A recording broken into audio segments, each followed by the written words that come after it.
Hello दोस्तों, स्वागत है आपके अपने चैनल आर के एक्सपर्ट क्लासेस में। तो अभी की इस क्लास में मैट्रिक फाइनल बोर्ड परीक्षा 2025 के लिए यानी क्लास 10th एग्ज़ाम 2025 के लिए हिंदी के 20 ऑब्जेक्टिव क्वेश्चन देखेंगे। वैसे ऑब्जेक्टिव क्वेश्चन जो सबसे ज़्यादा बार एग्ज़ाम में पूछा गया है। तो आप लोग से रिक्वेस्ट है कि आप लोग क्लास में अंत तक बने रहिएगा। और ये मात्र 20 ऑब्जेक्टिव क्वेश्चन अभी के इस क्लास में हम बताने वाले हैं। तो 20 में 20 आप लोग आंसर सही कीजिएगा, आप लोग आंसर भी देते चलिएगा और 20 में 20 आप लोग कोशिश कीजिएगा कि सही आंसर करें। तो चलिए हम बिना देर के क्लास को स्टार्ट करते हैं और फर्स्ट क्वेश्चन पर आते हैं। और फर्स्ट क्वेश्चन यहाँ पर पूछा गया है कि the rise and fall of the women, Hindu women किन की रचना है। बताइए इसका आंसर क्या होगा। आप लोग आंसर देते चलिएगा और 20 में 20 आप लोग प्रश्न सही कीजिएगा। तो the rise and fall of the Hindu women किन की रचना है, बताना है यहाँ पर किन की रचना है। 4 ऑप्शन दिया गया है। नलिन बिलोचन शर्मा की यह रचना है, या मैक्स मुलर की रचना है, या हजारी प्रसाद द्विवेदी जी की रचना है, या भीमराव अंबेडकर की रचना है। तो the rise and fall of the Hindu women किन की रचना है, तो आप लोग याद रखिएगा भीमराव अंबेडकर की यह रचना है। Right answer option number D हो जाएगा।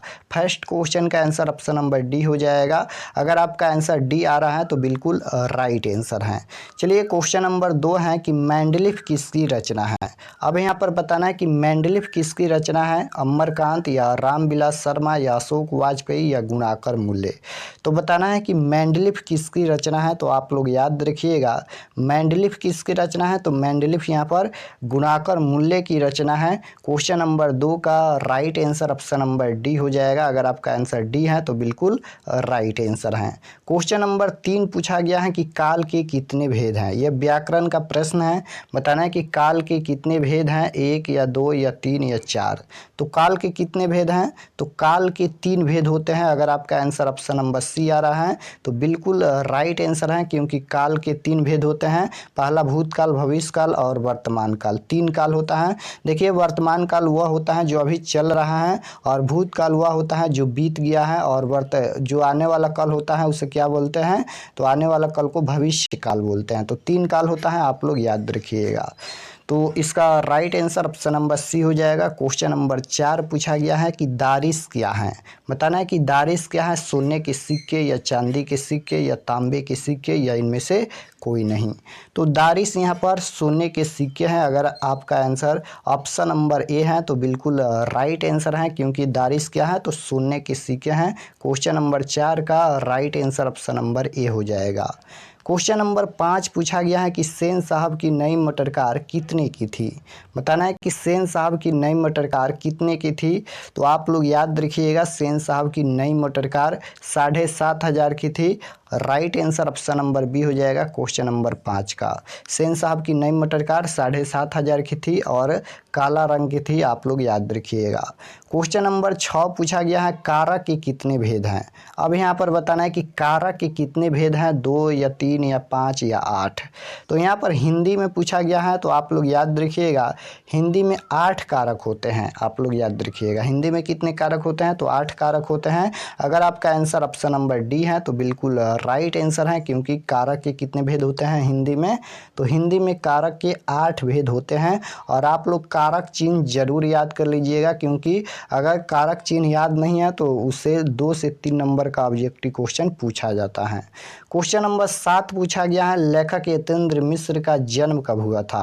लेखक यतीन्द्र मिश्र का जन्म कब हुआ था, तो आप लोग याद रखिएगा लेखक यतीन्द्र मिश्र का जन्म 1977 में हुआ था। क्वेश्चन नंबर 7 का right answer option number D हो जाएगा। अगर आपका आंसर ऑप्शन नंबर डी है तो बिल्कुल राइट आंसर है। क्वेश्चन नंबर 8 नंबर क्वेश्चन है कि मगम्मा मिठाई किसके लिए ले जा रही थी। बताना है कि मगम्मा मिठाई किसके लिए ले जा रही थी, पोता के लिए या पोती के लिए या बहू के लिए या इनमें से कोई नहीं। तो मगम्मा मिठाई किसके लिए ले जा रही थी, तो आप लोग याद रखिएगा मगम्मा मिठाई किसके लिए ले जा रही थी, अपने पोता के लिए। तो क्वेश्चन नंबर 8 का right answer option number A हो जाएगा। अगर आपका आंसर ऑप्शन नंबर ए है तो बिल्कुल राइट आंसर है, क्योंकि मगम्मा मिठाई अपने पोते के लिए ले जा रही थी। क्वेश्चन नंबर 9 पूछा गया है कि श्रम विभाजन और जाति प्रथा कौन सी विधा है। बताना है कि श्रम विभाजन और जाति प्रथा कौन सी विधा है। तो आप लोग याद रखिएगा, श्रम विभाजन और जाति प्रथा क्या है, निबंध है। क्वेश्चन नंबर यहाँ पर राइट आंसर क्वेश्चन नंबर 9 का ऑप्शन नंबर ए हो जाएगा। अगर आपका आंसर ऑप्शन नंबर ए है तो बिल्कुल राइट आंसर है, क्योंकि श्रम विभाजन और जाति प्रथा निबंध है। श्रम विभाजन और जाति प्रथा के लेखक कौन है, तो भीमराव अंबेडकर हैं, आप लोग याद रखिएगा। क्वेश्चन नंबर 10 पूछा गया है, दधीची की हड्डी से क्या बना था। बताना है कि दधीची की हड्डी से क्या बना था। ए ऑप्शन है तलवार, बी ऑप्शन है त्रिशूल, और सी ऑप्शन है इंद्र का वज्र, और डी ऑप्शन है धनुष। तो दधीची की हड्डी से क्या बना था, तो आप लोग याद रखिएगा, दधीची की हड्डी से इंद्र का वज्र बना था। अगर आपका आंसर ऑप्शन नंबर सी है तो बिल्कुल राइट आंसर है, क्योंकि दधीची की हड्डी से इंद्र का वज्र बना था। क्वेश्चन नंबर 11 पूछा गया है, अभिनयोग किस देश में है। बताना है कि अभिनयोग किस देश में है, रूस में, जर्मनी में, फ्रांस में या इंग्लैंड में। तो अभिनयोग किस देश में है, तो आप लोग याद रखिएगा, अभिनयोग किस देश में है, तो अभिनयोग यहाँ पर किस देश में है, फ्रांस में है। अगर आपका आंसर ऑप्शन नंबर सी है तो बिल्कुल राइट आंसर है, अभिनयोग फ्रांस में है। क्वेश्चन नंबर 11 का right answer option number C हो जाएगा। क्वेश्चन नंबर 12 की ओर चलते हैं, और 12 नंबर क्वेश्चन पूछा गया है, हिंदी तथा इसके विविध बोलियां किस लिपि में लिखी जाती हैं। बताना है कि हिंदी तथा इसकी विविध बोलियां किस लिपि में लिखी जाती हैं। तो आप लोग याद रखिएगा, देवनागरी लिपि में लिखी जाती हैं। अगर आपका आंसर ऑप्शन नंबर ए है तो बिल्कुल राइट आंसर है, क्योंकि हिंदी तथा इसकी विविध बोलियां देवनागरी लिपि में लिखी जाती हैं। क्वेश्चन नंबर 13 पूछा गया है कि बाबा साहेब भीमराव अम्बेडकर का जन्म किस राज्य में हुआ। अब यहाँ पर बताना है कि बाबा साहेब भीमराव अम्बेडकर का जन्म किस राज्य में हुआ, महाराष्ट्र में या मध्य प्रदेश में या उत्तर प्रदेश में या बिहार में। तो आप लोग याद रखिएगा, बाबा साहेब भीमराव अम्बेडकर का जन्म मध्य प्रदेश में हुआ था। अगर आपका आंसर ऑप्शन नंबर बी है तो बिल्कुल राइट आंसर है, बाबा साहेब भीमराव अम्बेडकर का जन्म मध्य प्रदेश में हुआ था। क्वेश्चन नंबर 14 पूछा गया है, द का उच्चारण स्थान है। बताना है कि द का उच्चारण स्थान क्या है। तो द का उच्चारण स्थान दंत होता है। अगर आपका आंसर ऑप्शन नंबर सी है तो बिल्कुल राइट आंसर है, द का उच्चारण स्थान क्या होता है, दंत होता है।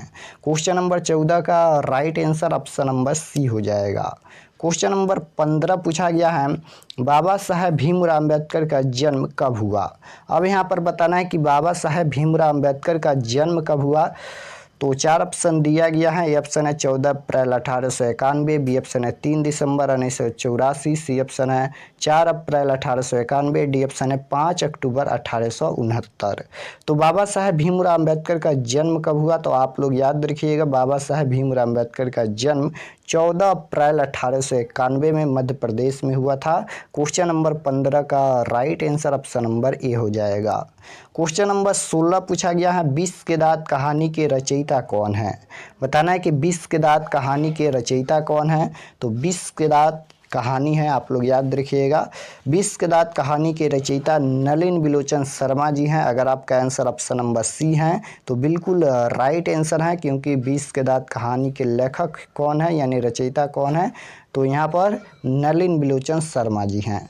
क्वेश्चन नंबर 17 है, राम को घर जाना है किस कारक का उदाहरण है। देखिए यहाँ पर कारक चिन्ह पूछा गया है, राम को घर जाना है। सबसे पहले इसमें चिन्ह देखिए कि कौन सा चिन्ह है, तो राम को घर जाना है। यहाँ पर चिन्ह क्या है, तो को चिन्ह है। अब यहाँ पर कारक चिन्ह में देखना है कि को किस में आता है, कर्ता में या कर्म में या करण में। तो कर्ता ने कर्म को यहाँ पर को किस में आता है, कर्म में आता है, यानी इसका right answer option number B हो जाएगा, कर्म कारक हो जाएगा। अगर आपका आंसर ऑप्शन नंबर बी है तो बिल्कुल राइट आंसर है। इसलिए आप लोग कारक चिन्ह जरूर याद कर लीजिएगा। कारक चिन्ह हम व्हाट्सएप ग्रुप में सेंड कर दिया है। अगर आप व्हाट्सएप ग्रुप ज्वाइन नहीं किए हैं तो आप लोग व्हाट्सएप ग्रुप ज्वाइन कर लीजिएगा, फिर से हम कारक चिन्ह सेंड कर देंगे। क्वेश्चन नंबर 18 पूछा गया है, 20 के दांत पाठ की विधा है। तो 20 के दांत अभी बताया है कि 20 के दांत कहानी है। क्वेश्चन नंबर 18 का right answer option number D हो जाएगा, 20 के दांत क्या है, तो कहानी है। क्वेश्चन नंबर 19 पूछा गया है, मोटर को कोई खतरा हो सकता है तो बताना है कि मोटर को कोई खतरा हो सकता है, किसे हो सकता है? तो खोखा से हो सकता है। क्वेश्चन नंबर 19 का right answer option number A हो जाएगा। क्वेश्चन नंबर 20 देखिए, ये लास्ट क्वेश्चन है आज के क्लास के लिए। होनहार में कौन सा प्रत्यय है? प्रत्यय पूछा गया है कि होनहार में कौन सा प्रत्यय है। 4 ऑप्शन दिया गया है। ए ऑप्शन है हर प्रत्यय, और बी ऑप्शन है अर प्रत्यय, सी ऑप्शन है हार प्रत्यय, और डी ऑप्शन है र प्रत्यय। तो आप लोग याद रखिएगा, प्रत्यय किसी भी शब्द के लास्ट में जुड़ता है। तो होनहार में लास्ट में क्या जुड़ा है? हार जुड़ा है। देख सकते हो यहाँ पर हार जुड़ा है। तो होनहार में क्या प्रत्यय होगा? हार प्रत्यय होगा। अगर आपका आंसर ऑप्शन नंबर सी है तो बिल्कुल राइट आंसर है। होनहार में हार प्रत्यय है। प्रत्यय किसी भी शब्द के लास्ट में जुड़ता है और उपसर्ग किसी भी शब्द के पहले जुड़ता है। आप लोग दोनों याद रखिएगा। तो आज के क्लास में हम लोग 20 ऑब्जेक्टिव क्वेश्चन देखे हैं, और आप लोग ज़रूर बताइएगा कमेंट में कि आप लोग का 20 प्रश्न में से कितना प्रश्न सही हुआ। हम सभी का कमेंट देखेंगे। आप लोग कमेंट में ज़रूर बताइएगा कि 20 प्रश्न में से कितना प्रश्न सही हुआ। और अगर आप लोग चैनल पर नए होंगे तो चैनल को सब्सक्राइब कर लीजिएगा, ताकि आने वाले नेक्स्ट क्लास आपके पास ज़रूर पहुँचे। अब रोज़ आप लोग का 7 बजे आप लोग का शाम में क्लास होगा, तो आप लोग 7 बजे क्लास को ज़रूर ज्वाइन कीजिएगा। और व्हाट्सएप ग्रुप ज्वाइन नहीं किए हैं तो इस नंबर पर आप लोग मैसेज कीजिएगा। नंबर है 8292929627। इस पर आप लोग को व्हाट्सएप पर मैसेज करना है। तो मिलते हैं नेक्स्ट क्लास में, तब तक अपना स्टडी कीजिए। आप सभी को धन्यवाद।